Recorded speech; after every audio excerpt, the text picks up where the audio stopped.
நாட்டுக்கோழி கறியை எண்ணெயில் நல்லா வதக்கிற வேண்டிய இருக்கு. மண் சட்டி, கடலெண்ணெய், வரமிளகாய், இஞ்சி பூண்டு விழுதுகள், நாட்டுக்கோழி கறி, மஞ்சள் தூள்,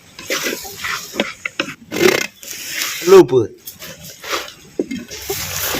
மண்கடாய், கடலெண்ணெய், சோம்பு, கருவேப்பிலை, சின்ன வெங்காய விழுதுகள், இஞ்சி பூண்டு விழுதுகள், மிளகாய் தூள், கலந்த தூள், கரம் மசாலா நல்லா வதக்குறோம். அப்படி அரைச்ச தேங்காய் மசாலாவை சேர்த்துக்கிட்டுருவோம்.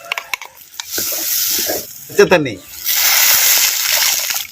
தக்காளி பழம், பச்சை மிளகாய் விழுதுகள், கல் உப்பு கிண்டு நல்லா கிண்டி விட்டு இந்த கிரேவியை சேர்த்துருவோம். இப்போ